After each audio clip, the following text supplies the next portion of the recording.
다 같이 봉독하도록 하겠습니다. 시작.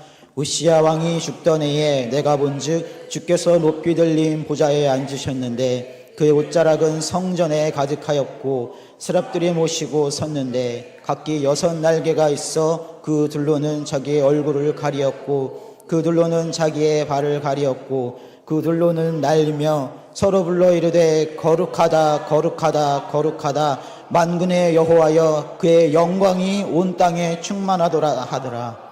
이와 같이 화답하는 자의 소리로 말미암아 문지방의 터가 요동하며 성전의 연기가 충만한지라. 아멘. 우리는 오늘 하나님을 경외하는 신앙이라는 제목으로 함께 말씀을 나누려고 합니다. 우리는 항상 말씀을 들을 때에도 또 우리가 서로 이야기할 때에도 하나님을 섬기는 것, 하나님을 믿는 것에 대해서 많은 이야기들을 합니다. 하지만 우리는 하나님을 섬기고 하나님을 믿는 신앙, 하나님을 경외하는 신앙이 무엇인지 잘 모르고 믿는 경우가 많이 있습니다. 그래서 하나씩 하나씩 살펴보려 합니다. 먼저 한 가지 이야기를 소개하려 합니다. 존 비비어라는 사람이 있습니다. 이 사람은 미국에서 기독교 신앙에 대해서 많은 책을 쓴 작가입니다.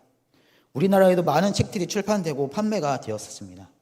이 존 비비어는 2000년대 초반에 어느 날 집회를 인도하기 위해서 브라질 수도인 브라질리아로 가게 되었습니다.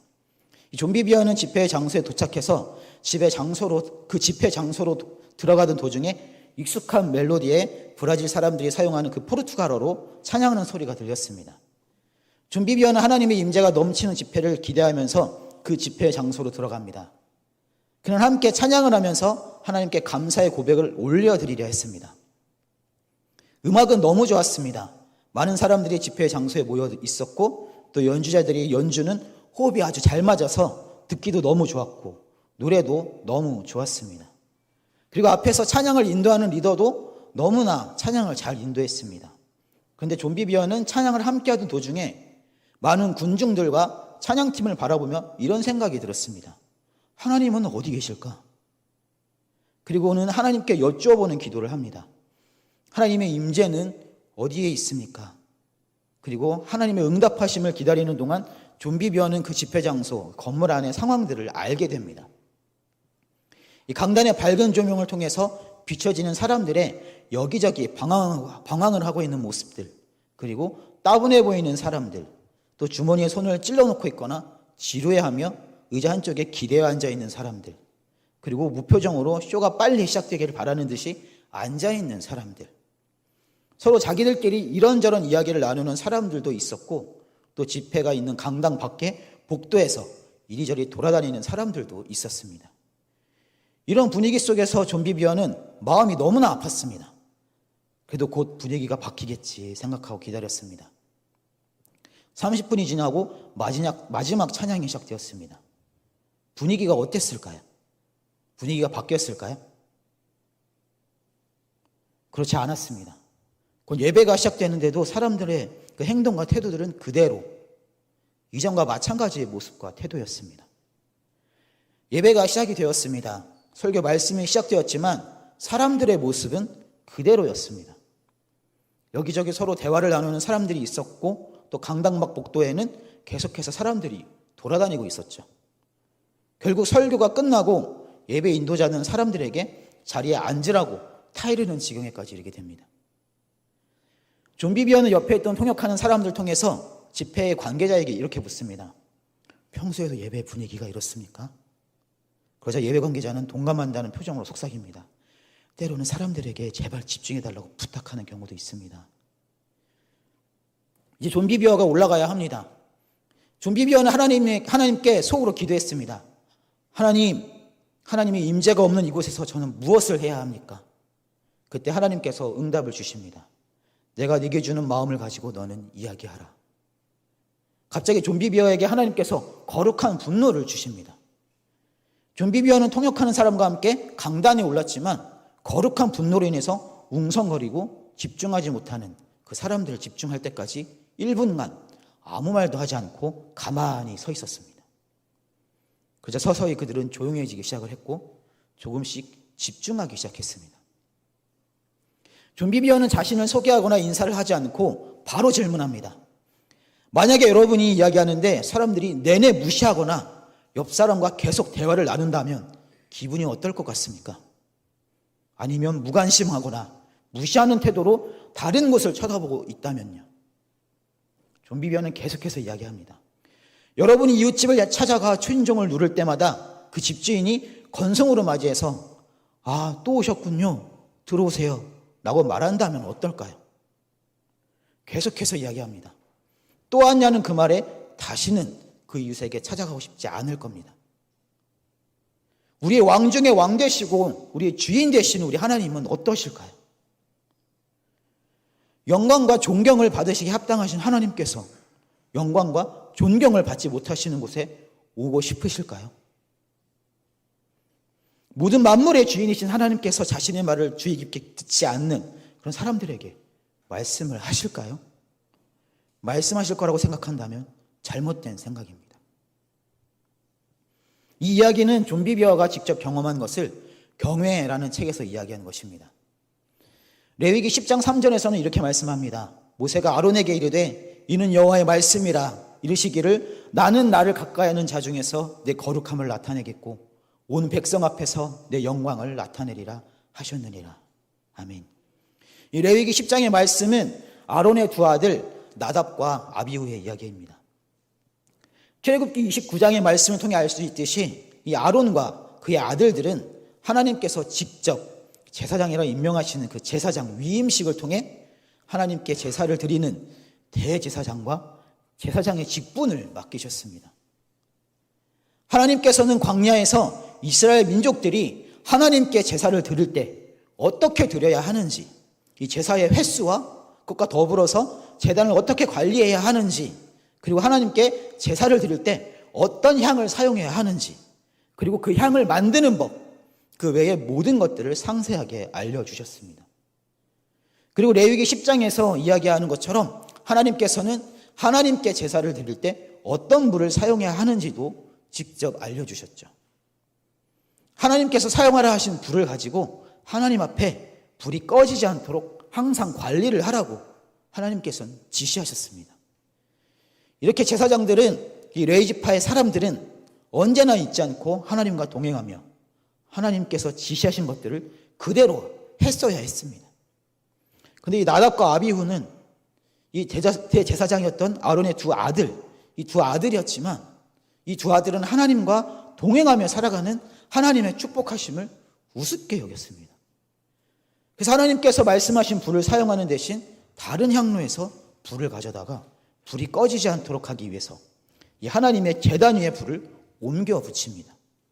그래서 하나님께서는 그 나답과 아비후를 하나님의 불로 삼켜버리십니다. 이 나답과 아비후는 이렇게 생각했을 것입니다. 불을 관리해서 꺼지지 않도록 했어야 했는데 그들은 하나님 앞에 나아가는 것을 소홀히 했습니다. 그러다가 하나님의 제단 앞에 나아갔는데 불이 꺼지려 하자 급한 마음에 자신들이 들고 있었던 불로 하나님의 이 제단의 불을 꺼지지 않게 하려 했던 것이죠. 아마도 그 두 아론의 아들은 안일하게 생각했을 것입니다. 불이 꺼져서 아버지에게 혼나고 다른 11개의 지파의 사람들에게 비난을 받느니 그냥 지금 들고 있는 불을 가지고 옮겨서 불이 꺼지지 않게 한다면 아무도 모를 것이라고 생각을 했겠죠. 자신이 나름대로 생각하고 판단해서 행동한 것이었습니다. 하지만 하나님께서는 이것들을 용납하시지 않으셨죠. 이 나답과 아비후는 하나님을 두려워하지 않았고 하나님을 온전히 섬기며 경외하지 않았기 때문에 일어난 결과였습니다. 또 사도행전 5장에서는 이 아나니아와 삽비라의 이야기가 있습니다. 그 이야기의 내용은 이렇습니다. 신약시대의 초기 교회에서는 서로가 서로에게 물건을 함께 나누고 또 부족한 사람들이 있다고 한다면 그 사람들을 도와주고 식사를 하지 못하는 사람들에게는 음식을 먹을 수 있도록 자신의 음식을 나눠주는 모습들을 볼 수 있죠. 이 당시에 아나니아와 삽비라도 함께 있었습니다. 그 두 사람은 부부였고 당시 초대교회 공동체 안에서 그들은 많은 재산들을 소유한 사람들이었죠. 또 그들의 가진 것을 가지고 많은 사람들을 이미 도우며 살았던 것 같습니다. 하지만 이 구브로에서 태어난 이 레위족의 사람인 요셉, 사도들은 바나바라 이름하는 그 사람이 자신이 가지고 있던 모든 재산을 팔아서 받은 그 값을 모두 사도들에게 주는 모습들을 보게 되는 것입니다. 이 모습을 본 아나니아와 삽비라 부부는 시기심이 마음에 가득 차기 시작합니다. 그래서 그 부부도 마찬가지로 자신의 재산을 모두 파는 행동을 하는 것이죠. 하지만 그들은 진심으로 우러나와서 하나님께 드리는 그 마음으로 한 결정이 아니었습니다. 지금까지 그랬던 것처럼 그 부부는 남들이 보기에 훌륭한 사람들이라는 그 평판을 원했던 것이죠. 그들은 자신의 재산 모두를 팔았습니다.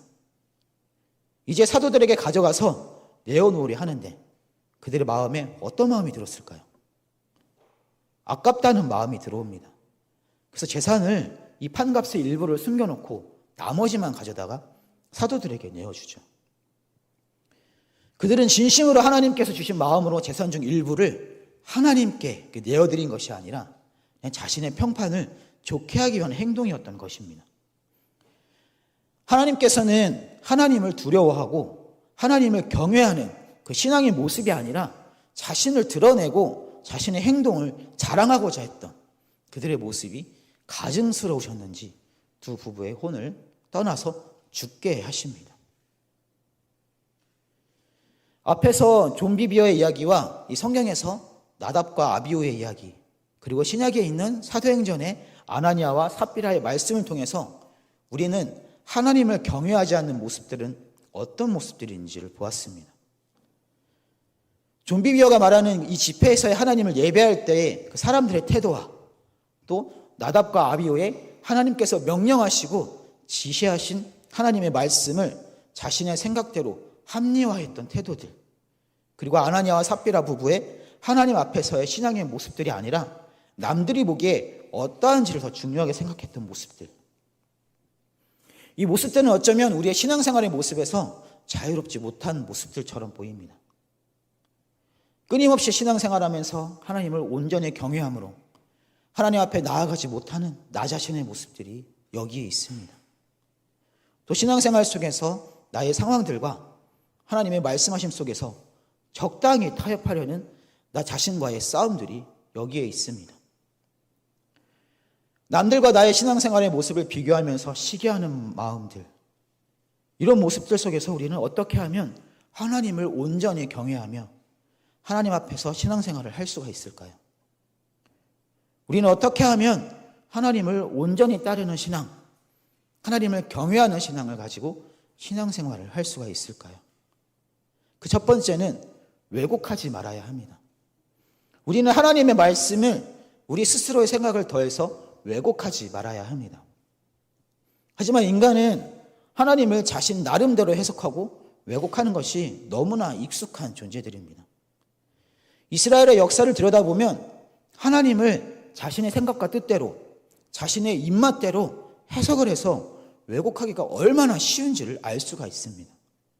한 예가 출애굽기 32장 금송아지 사건이죠. 출애굽기 32장 4절의 말씀입니다. 아론이 그들의 손에서 금고리를 받아 부어서 조각칼로 새겨 송아지 형상을 만드니 그들이 말하되 이스라엘아 이는 너희를 애굽 땅에서 인도하여 낸 너희의 신이로다 하는지라. 모세가 시내산에서 40일 동안 하나님과 대면하여 있을 때 이스라엘 백성들은 자신들을 애굽의 핍박에서 구해낸 지도자가 돌아오지 않자 두려움에 떨기 시작합니다.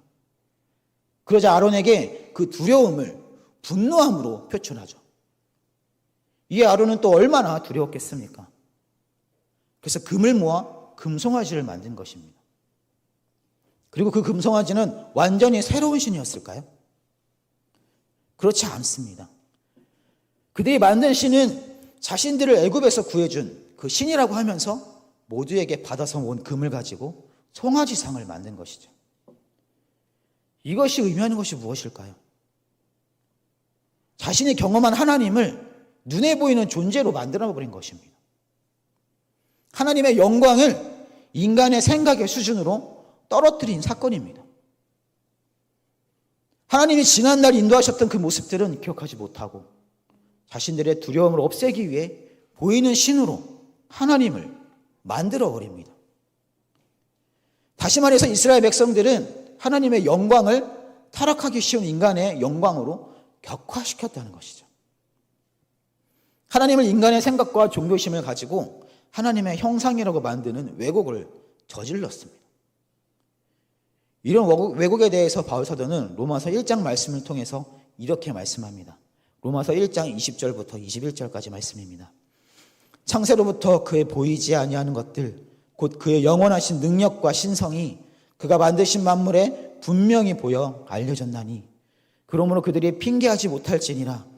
하나님을 알되 하나님을 영화롭게도 아니하며 감사하지도 아니하고 오히려 그 생각이 허망하여지며 미련한 마음이 어두워졌나니. 바울 사도는 이렇게 이야기합니다. 창세로부터 하나님께서는 모든 피조물들을 만드셨습니다. 그리고 우리가 보는 모든 것들은 하나님의 창조하신 이후로 계속되는 모든 생물들과 피조물들입니다. 이 모든 피조물들은 하나님의 영원하신 능력과 신성을 나타내는 것이고 우리 모두 지금도 보며 또한 알고 있습니다. 하지만 영원하신 능력과 신성으로 모든 피조물을 만드신 하나님을 영화롭게도 감사하지도 않는다고 말하고 있는 것이죠. 그러면서 22절과 23절에 이렇게 말씀합니다. 스스로 지혜 있다 하나 어리석게 되어 썩어지지 아니하는 하나님의 영광을 썩어질 사람과 새와 짐승과 기어다니는 동물 모양의 우상으로 바꾸었느니라. 하나님을 온전히 경외하고 하나님께 영광을 돌리는 신앙을 가지지 않는 사람들의 모습은 바울 사도의 말처럼 스스로 지혜 있다 생각하고 또 우상을 섬기고 숭배하는 모습으로 타락한다고 말을 하는 것이죠. 또 우리가 할 수 있는 왜곡은 이것입니다. 우리는 우리의 행복을 위해서 하나님께서 말씀하신 것들을 지키기보다는 세상과 타협하는 선택을 합니다. 이렇게 말하면서 말이죠. 하나님께서는 내가 행복하길 바라셔. 분명히 하나님께서는 우리 모두가 여기 계신 모든 분들이 또 유튜브를 통해 함께 예배하시는 모든 분들이 행복하길 바라십니다. 하지만 우리가 선택하는 행복은 하나님을 경외함으로 선택하는 그런 선택이 아니라 우리 마음대로 선택하는 그리고 하나님의 영광을 인간 수준으로 격화시키고 떨어뜨리는 그런 선택인 것이죠. 하나님께서 말씀하신 것들을 지키면 우리가 행복하지 않을 것이라고 하나님께서 말씀하신 적이 있으신가요? 하나님을 경외하면 우리는 행복과는 거리가 먼 삶을 살아야 하는 걸까요? 우리는 자신의 생각으로 판단해서 하나님께서 말씀하시고 지시하신 것과는 다르게 다른 불을 가져다가 하나님의 제단에 불을 옮겨 붙이려 했던 이 나답과 아비후의 같은 모습들을 우리 또한 마찬가지로 가지고 있습니다. 우리의 신앙생활 가운데 세상에서 많은 유혹들이 찾아올 때 적당히 타협하고 나의 생활에 아무런 피해를 받지 않는 선에서 하나님께서 이해해 주실 것이라고 생각하고 하는 모든 행동들, 세상을 살아가려면 어쩔 수 없다고 생각하는 모든 생각들, 이 모두가 하나님의 말씀에 이것에 대한 왜곡입니다. 그렇다면 우리는 어떻게 해야만 하는 것일까요? 우리는 하나님의 말씀을 왜곡하지 않는 신앙을 가질 수가 있을까요? 이 어려운 일들을 우리는 할 수 있을까요? 우리가 이렇게 하나님의 영광에 미치지 못했을 때 어떻게 하면 하나님을 경외하는 그 경외심을 회복할 수 있을까요? 하나님께서는 말씀하셨습니다. 민수기 14장 21절 말씀입니다. 그러나 진실로 내가 살아있는 것과 여호와의 영광이 온 세계에 충만할 것을 두고 맹세하노니. 하나님께서는 맹세하셨습니다.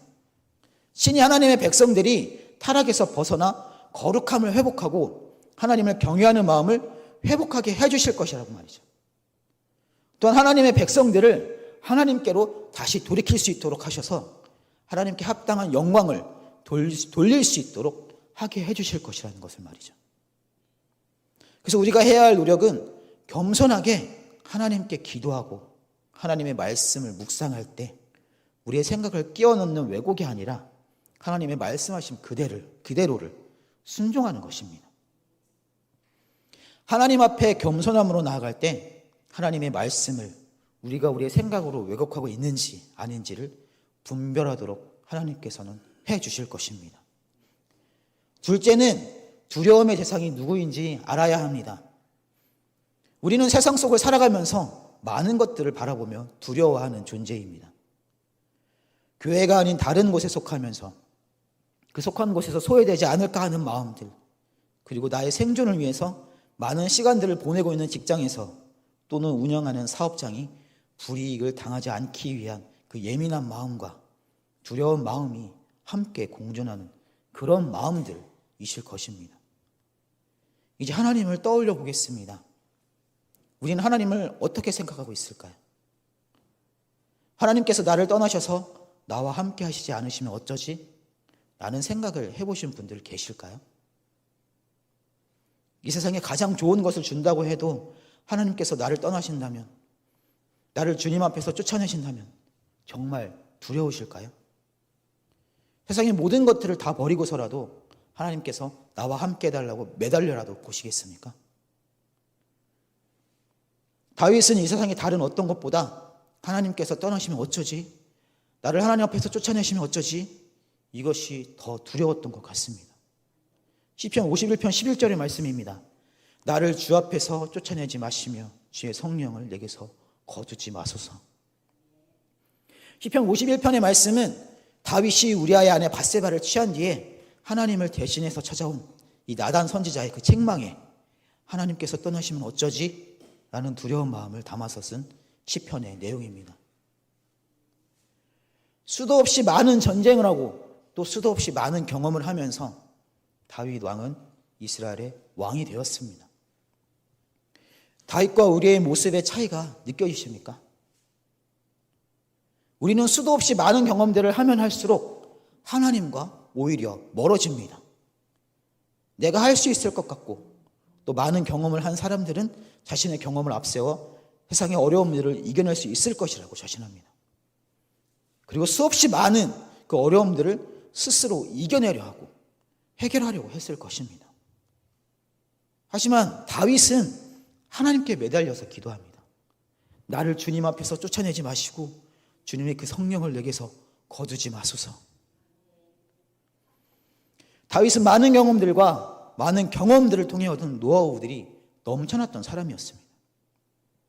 그런데 다윗은 하나님께서 자신을 떠나시고 자신을 하나님 앞에서 쫓아내실 것을 두려워했습니다.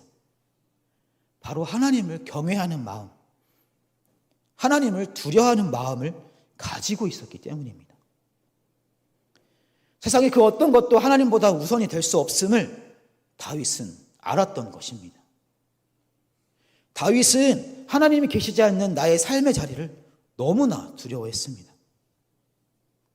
하나님을 경외하는 사람과 하나님을 경외하지 않는 사람의 차이는 성경 속에서도 이 말씀 속에서도 찾을 수 있습니다. 바로 모세와 이스라엘 백성들이죠. 출애굽기 20장 18절에서 20절까지 말씀입니다. 우리 이 말씀 한번 함께 찾아서 읽어보도록 하겠습니다. 출애굽기 20장 18절에서 20절까지 말씀입니다. 구약성경 113쪽입니다. 출애굽기 20장 18절에서 20절까지 말씀.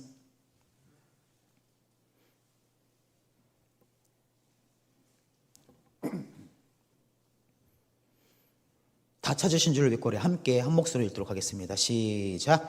뭇 백성이 우레와 번개와 나팔 소리와 산의 연기를 본지라.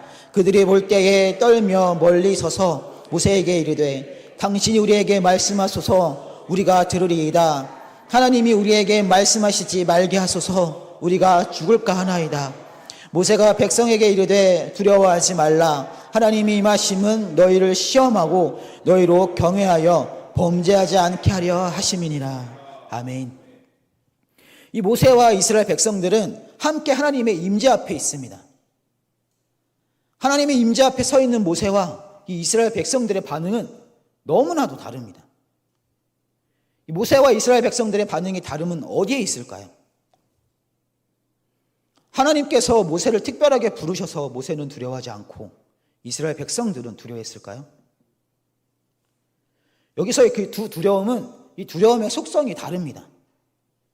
모세도 분명히 두려워했습니다. 하지만 모세가 느끼는 두려움은 하나님의 전능하심과 하나님의 영광을 바라보고 느끼는 경외하는 마음의 두려움이었고, 이스라엘 백성들은 하나님의 임재하심을 바라보고 죽을지도 모른다는 공포심이었습니다. 그렇다면 왜 이스라엘 백성들은 모세와 다르게 하나님의 임재 앞에서 왜 두려워했을까요? 왜 죽음의 공포를 느꼈을까요? 그들의 마음에는 하나님을 경외하는 이 경외심은 없었기 때문입니다. 그들에게 하나님은 그냥 공포의 대상이었을 뿐입니다. 이스라엘 백성들은 하나님을 본 이후로 떨면서 뒤로 물러납니다. 그리고 하나님의 영광 안에 있는 것도 원하지 않았습니다. 이런 이스라엘 백성들에게 모세는 말합니다. 두려워하지 말라. 하나님께서 너희를 시험하시기 위해서 오신 것이다 라고 말합니다. 하나님께서 오신 것은 그들에게 죄가 있는지 없는지를 알아보시기 위해서 오신 것이 아닙니다. 하나님께서는 그들의 마음속에 있는 그 생각들을 모두 다 알고 계신 분이십니다. 그들의 생각과 그들이 지은 죄를 알아내기 위해서 오신 것이 아니라 그들이 스스로 죄인임을 알기를 원하셨습니다. 그리고 그들이 겸손함으로 하나님을 경외하기를 바라셨던 것이죠. 하나님을 두려워함으로 경외하지 않는 사람들은 하나님을 멀리하게 됩니다. 하나님의 존재를 가볍게 여깁니다. 그럴 수 없는 피조물인 우리가 감히 하나님을 가볍게 여깁니다. 하나님을 두려움의 마음으로 경외했다면 우리는 분명 죄를 짓지 않았을 것입니다. 하지만 하나님을 가볍게 여기면 죄를 쉽게 짓습니다. 세상을 두려워하고 하나님을 두려워하지 않으면 하나님보다 세상을 더 가깝게 여깁니다. 그리고 하나님은 저 기업 건너편으로 보내드립니다. 그리고 세상의 가치들을 따라 살아가게 되는 것이죠. 무엇을 선택하시겠습니까? 세상을 두려움으로 대하며 하나님을 가볍게 생각하시겠습니까? 아니면 하나님을 두려움으로 경외하며 하나님께 마음을 다하시겠습니까? 세 번째는 하나님과의 친밀함을 기대해야 합니다. 하나님을 경외하는 자들에게는 하나님께서는 친밀하게 다가오십니다. 지금 나의 모습은 하나님과 가까이 하나님과 친밀함으로 있습니까? 아니면 하나님께서 나와 함께 하시는지 아닌지 잘 모르시겠습니까? 성경의 인물 중에 하나님께서 벗이라 칭하신 사람이 있었습니다.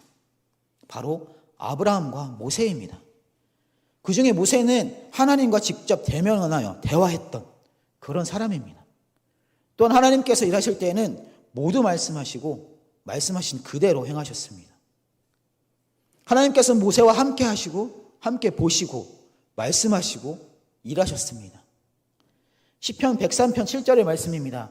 그의 행위를 모세에게 그의 행사를 이스라엘 자손에게 알리셨도다. 아멘.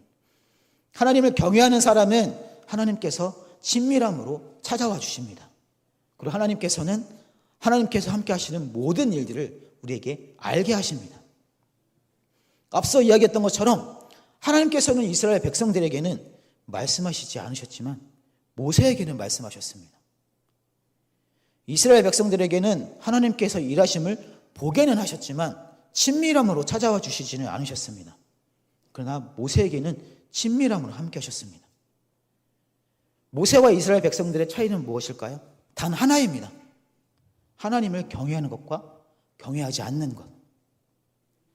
하지만 많은 사람들이 궁금해할 것입니다. 하나님이 눈에 보이지 않는데 어떻게 하나님과 친밀할 수 있죠? 아마도 많은 분들이 궁금해하실 것입니다. 하나님을 경외할 때 하나님께서는 우리에게 영으로 찾아오십니다. 하나님이 눈에 보이지 않는다고 하나님을 없다 여기는 사람도 있을지 모르지만 하나님께서는 영으로 우리에게 찾아오십니다. 요한복음 4장 24절에서 하나님은 영이시니 예배하는 자가 영과 진리로 예배할지니라 라고 말씀하셨듯이 하나님은 영이십니다. 그리고 하나님의 형상대로 창조되었기에 하나님의 형상을 닮은 그런 우리는 영이신 하나님을 만날 수 있습니다. 하나님을 경외한다는 것이 우리에게 아무런 이득이 되지 않을 때도 있습니다. 하나님을 경외하지 않는 사람들, 하나님을 예배하지 않는 사람들이 더 많은 것을 누리며 살아가는 것처럼 보일 때도 있습니다. 하지만 하나님께서는 우리가 하나님을 경외할 때에 친구로 불러주신다고 약속하셨습니다. 그리고 하나님께서는 우리에게 하나님의 마음의 동기와 하나님의 의도, 하나님의 소원을 우리에게 보여주십니다. 그리고 더 나아가 하나님께서 일하시는 방법들까지 알게 하십니다. 요한복음 15장 14절에서는 너희는 내가 명하는 대로 행하면 곧 나의 친구라 라고 말씀하셨습니다. 하나님을 경외하는 우리는 하나님의 친구라고 말씀하십니다. 하나님과 함께 동행하는 삶을 살기를 원하십니까? 하나님과 친밀함으로 하나님의 일하심에 동참하며 하나님의 놀라우신 일하심의 방법을 직접 경험하고 싶지는 않으십니까? 하나님께서는 하나님을 경외하는 사람들에게 직접 말씀하십니다. 너는 나의 친구라. 여기 계신 모든 분들이 하나님과의 친밀한 가운데서 세상의 어떤 어려움도 하나님의 방법으로, 하나님의 인도하심으로 모두 이겨내시는 우리 예수비전교회 모든 성도님들 되시기를 바랍니다. 이제 말씀을 정리하려고 합니다. 우리는 하나님을 경외하는 신앙을 가져야 합니다. 하나님을 경외하는 사람은 첫 번째로 하나님의 말씀하심을 왜곡하지 않습니다. 하나님을 경외한다고 하면서 자신의 생각으로 하나님께서는 이렇게 하실 거야 라는 생각이 아니라 오직 하나님께서 나타내시고 말씀하신 그 말씀만을 따릅니다. 내 생각으로 하나님의 말씀하심을 판단하고 하나님의 일하심을 내 생각으로 마음대로 평가하지 않습니다. 둘째로는 우리는 정말로 두려워야 할 것을 알아야 합니다. 세상이 말하는 기준과 잣대들로 생각하고 평가하는 것을 두려워하는 것이 아니라 하나님께서 나와 함께 하시지 않으시는 것을 두려워해야 합니다. 하나님께서 자신을 떠날 것을 두려워했던 다윗처럼 하나님께서 하나님의 앞에서 자신을 쫓아내시는 것을 더 두려워했던 그런 다윗의 모습처럼 우리도 하나님께서 우리를 떠나시는 것, 우리를 하나님 앞에서 쫓아내시는 그것을 더 두려워해야 합니다. 우리의 삶의 자리에 계시지 않는 하나님의 모습을 더 많이 두려워해야 합니다. 마지막으로 우리는 하나님과의 친밀함을 기대해야 합니다. 하나님을 정말로 경외하는 사람에게 하나님께서는 친밀함으로 찾아와 주신다고 약속하셨습니다. 하나님께서는 나의 친구라고까지 말씀하셨습니다. 하나님과의 친밀함 속에서 우리는 그 어떤 것도 두려울 것이 없습니다. 하나님께서 하시는 일들을 우리에게 보여주시는, 그리고 우리와 함께 동행함을 통해서 하나님의 일하심의 방법을 보게 하시고 알게 하시고 경험하게 하시는 그 친밀하신 하나님을 우리 모두 경험해야 하지 않을까요? 그래서 오늘의 본문 말씀에서처럼 스랍들이 하나님을 찬양하는 그 찬양처럼 거룩하다 거룩하다 거룩하다 만군의 여호와여 그의 영광이 온 땅에 충만하도다 라고 자랑스럽게 고백할 수 있어야 하지 않겠습니까? 갈수록 하나님을 없다는 세상 속에서, 갈수록 하나님을 경외하는 사람들이 사라져가는 이 세상 속에서 우리는 모두 하나님을 온전히 경외하는 사람들이 되었으면 좋겠습니다. 단순히 하나님께 기도했을 때 하나님께서는 이것들을 이루어주셨다는 그 간증, 하나님께서 내 기도를 들어주셨다는 간증을 위한 신앙이 아니라 정말로 하나님과의 친밀함으로 하나님께서 나와 동행하심을 통해서 하나님께서 기뻐하시는 일들과 하나님께서 일하시는 방법들을 직접 바라보고 하나님과 함께 일하시는 모든 성도님들 되시기를 간절히 바라고 예수님의 이름으로 축복합니다.